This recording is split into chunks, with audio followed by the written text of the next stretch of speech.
Today is taken on a journey through my life, through my career. And if there's a point to it, it's this. Sometimes in life, people write you off, telling you can't do something. Or you have self-doubts, things seem so hard, you want to give in. But the message is, you can't quit. Nobody ever achieved anything by quitting. A favourite quote of mine, what I try and live my life by, winners never quit, quitters never win. Good afternoon, everybody. My name is Jimmy Deetings. I'm going to give you a little insight into my life.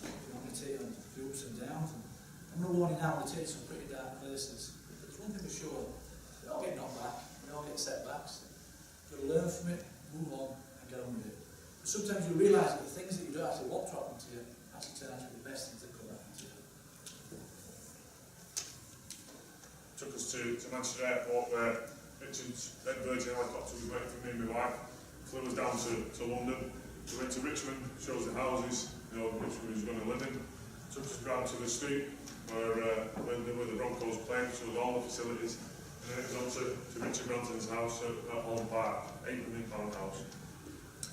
We turned up there, we sat in a lounge area. Richard was in a business meeting. We went on and told him that we'd arrived. And he walked in the room. This guy has got a presence, he's got an aura about him. He walked straight in, never said anything, come straight over to me, lifted me like he started shining my shoes with his shirt. He said, "So what have we got to do to get you here?" I thought, "How was this?" 19-year-old scholar from London. I said, "We've got a millionaire polishing my shoes." You will never walk again. That's the words given to me in 2002. Began my injury. It was nothing out of it, it was just a normal game. I used to carry the ball, I used to go in and try and look underneath the opposition to try and pop up to the side and release the ball. I didn't pop up to the side this time, I got it somewhat wrong. For those of you who know what it's like with a knock on injuries, you know something stuck out, bleeding, broken, some sort of feeling, but nothing. It just felt like a light switch, it felt like something just been switched off inside of me, and it just been drained down. I was scared, I'll be honest with you, I was absolutely terrified. I went down to the ground, I felt like I floated down to the ground, but I didn't, I got pushed off the ground. I remember saying to one of my teammates, "Put my arms," and I laid on my arms, and he said, "No, to the side here." And I'm looking down, I could see my arms, I could see everything, but I just couldn't move anything, I couldn't feel anything. I can't tell you just how thoughts and fear that were with my mind at the time. In 18 months' time, you still feel what you do, so we'll look at it then, but for now we're going to set some goals.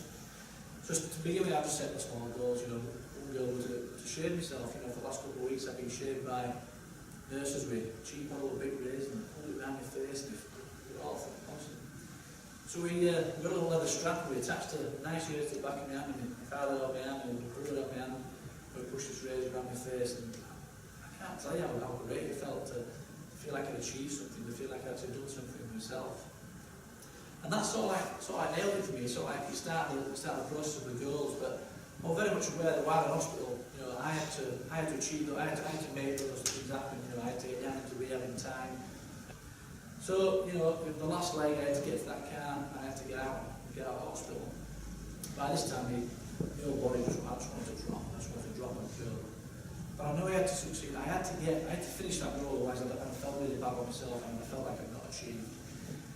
I got to the car, I got in the car, I got the car started, I got my hand on the like a tripod thing, I put my hand on, and I accelerated there, reversed out, and I drove away, and we were waving and saying to them, I actually wanted to wave, but I couldn't get my hand out of the tripod because I was driving at the same time. The feeling of that, of succeeding in that, it's one of the best feelings I've had in my life, to be honest. And I would say to anybody that just always try and follow those goals, whatever goal you set, be it small or large, follow it. 2007 gave me two great reasons to smile. I managed to find a woman crazy enough to marry me, and every goal setter, I set my goal out to walk my bride down the aisle and to do it unaided, which I did. Trailer using my wife's hand, and I said at the end of the day, I would pick the goal, to be fair, and squeeze it down. First inputs in the game, one of our kickers, Sean Long, he'd been suffering with confidence at the goal kicking. So I said to him, when I'm back on, I said, if you want me to take over the kicking, I've not kicked a ball in 6 months. I said, I will do. And duly enough, 38 minutes into the game, Eddie Gardner scores in the corner, Wongi throws me in the ball. This is a video of this kick.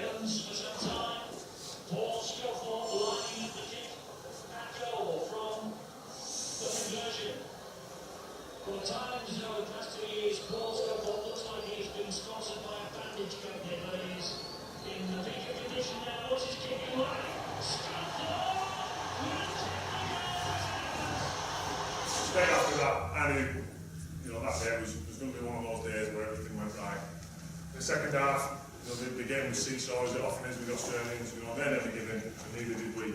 I went over for a try to put.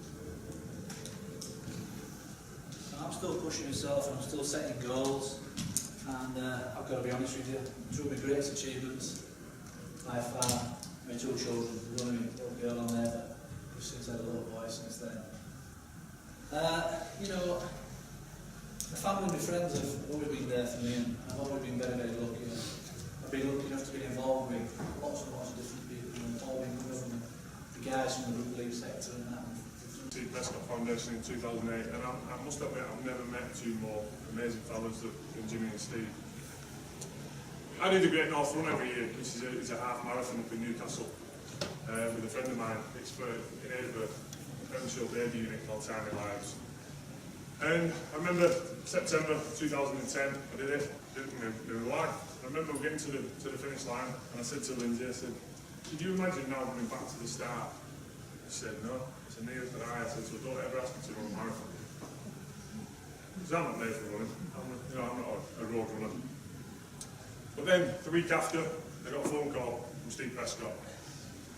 And he says to me, he said, "Scully," I remember it was on the screen, the car, and his name came up, and I thought, "Oh God, what's he all now? What crazy challenges has he come up with?" And it was. He says to me, he said, "I've got a challenge for us in May this year, if you're keen, just me and you." I said, "Go on then, what is it?" He says, "It's the Paris to London Marathon Challenge." So I'm sure you mentioned marathon then. So he told me, I said, "Go on then, what is it?" He said, "Right, we run the Paris Marathon. The day after, we cycle from Paris to Calais. The day after that, we roll the Channel. The day after that, we cycle from Dover to London. The day after that, we run the London Marathon." I said, "I'm in." I remember I went back and told my wife, she went, "I'm sure we had this conversation last week, you're never going to run a marathon." She said, "You're doing 2 in a week now." I said, "Well, Steve Prescott asked you, how can you say no? Here's a guy who was diagnosed with terminal stomach cancer, given 6 months to live, and he's willing to put his body through the same. So how can I say no?" And it is such an inspirational man. We met Gordon Ramsay in the VIP tent after, and we told him the challenge that we'd just done. I never told him about Steve and his illness, and we told him the challenge, and it was gobsmacked. And then I said to him, I told him Steve's story when Steve was out of the room. And he couldn't believe it. He actually got us on Twitter later on in the afternoon, and he just said what an unbelievable feat. Man, that's a challenge. It really is. I really don't mind that. When I look at this picture, I mean, 2002, when I actually thought that would be me flying through the air with that plane on the back. No, I didn't. I just want to say to you guys, heavy is in that position where you think you're dark and down, you feel like you've got no choice, you can't do something. Think back to that picture, just realise that everything changes, and everything can change, and we will succeed. I just want to add, obviously, when somebody tells you you can't do something, or you think you can't do something, think back to that moment. If I had listened to the media who'd ripped me off, if I listened to the surgeon who said I couldn't play in the game, I wouldn't have been there celebrating with my teammates. Just the message is, whatever you're doing, however tough it is, don't quit, stick with it, go and finish your courses and go and, achieve your ambitions, whatever you want to do. Thanks very much for listening. Thank you very much.